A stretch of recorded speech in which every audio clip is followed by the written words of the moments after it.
አፈራአይተ መን ኢተኸዘ ኢላሃሁ ሀዋ ያንን ሰው አየህን ስሜቱን አምላኩ አድርጎ የያዘ ሰው አለ። ሐቅን እንዳይረዳ አይኑ ላይ ሽፋን አደረገ፣ በልቡ ላይም ደምድሞበታል። ማን ጠማማ አለ?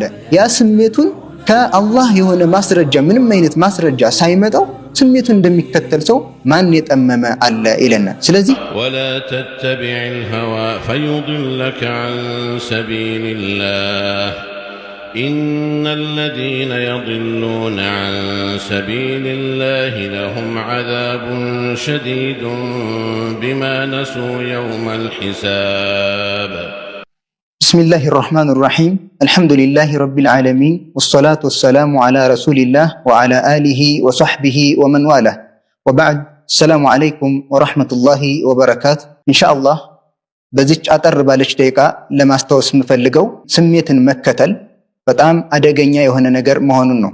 ኢትባኡል ሀዋ ስሜትን መከተል በጣም አደገኛ የሆነ ነገር ነው። ምክንያቱም ብዙ ሰዎችን ቁርአንና ሐዲስን ከመከተል የሚያግዳቸው በሐቁ መንገድ ላይ እንዳይጓዙ መስመር የሚያስታቸው ነገር ይህ ስሜትን መከተል ነው።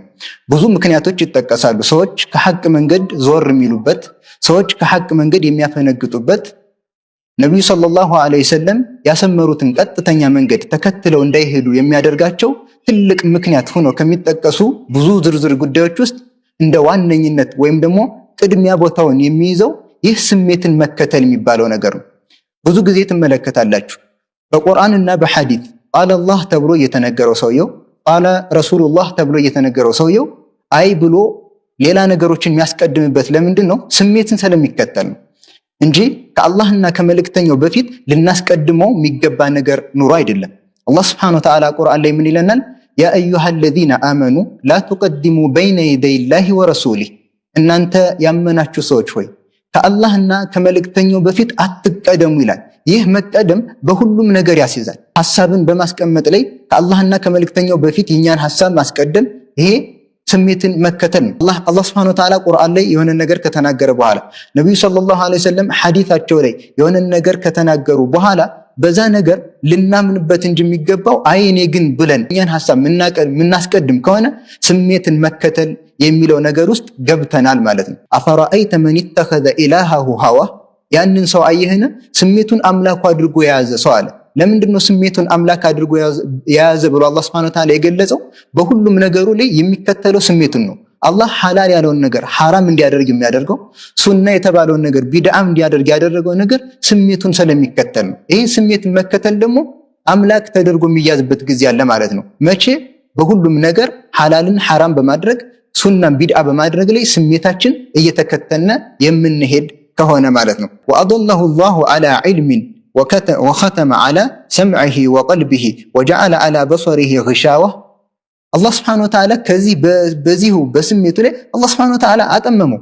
ሐቅን እንዳይረዳ አይኑ ላይ ሽፋን አደረገ፣ በልቡ ላይም ደምድሞበታል። ሐቅን አስተንትኖ መረዳት አይችልም። ሐቅን አይቶ ማወቅ አይችልም። ሐቅን ሰምቶ መረዳት አይችልም። ሸፍኖበታል። ይህ ሁሉ ቅጣት የመጣበት ምክንያት ነው ስሜቱን ስለሚከተል ነው ማለት ነው። ይህ ስሜታችንን ለቁርአንና ለሐዲስ ተገዢ ማድረግ ይኖርብናል ማለት ነው። እኛን ስሜት ሐዋችንን ፍላጎታችንን ነብዩ ሰለላሁ ዐለይሂ ወሰለም ይዘውት ለመጡት መልእክት ታዛዥ ካላደረግነ እኛ እውነትም ስሜት ተከታዮች ነን ማለት ነው። ፍላጎታችን ለቁርአንና ለሐዲስ ተገዢ ካልሆነ ስሜት ተከታዮች ነን ማለት ነው። አላህም ይህንን ጉዳይ በቁርአኑ ሲገልጽልን ምን ይላል? ፈኢን ለም የስተጂቡ ለከ ፈዕለም አነማ የተቢዑነ አህዋአሁም፣ ለአንተ እሺ ብለው ካልመጡ ለምታዛቸው ትእዛዝ ካልታዘዙ እወቅ እነዚህ ሰዎች የሚከተሉት ስሜታቸውን ነው አለ። መን አضሉ ሚመን ኢተበዐ ሀዋሁ ቢገይሪ ሁደን ሚነላህ ይላል አላህ Subhanahu Wa Ta'ala። ማን ጠማማ አለ? ያ ስሜቱን ከአላህ የሆነ ማስረጃ ምንም አይነት ማስረጃ ሳይመጣው ስሜቱን እንደሚከተል ሰው ማን የጠመመ አለ ይለናል። ስለዚህ ይሄ ስሜት መከተል የሚባለው ነገር ነብዩ ሰለላሁ ዐለይሂ ወሰለም ይዘውት ለመጡት ነገር አላህ ላስተላለፈልን መልእክት እሺ ብለን ተገዢ ካልሆነ ውጤቱ ምንድነው? ስሜትን መከተል ነው ማለት ነው።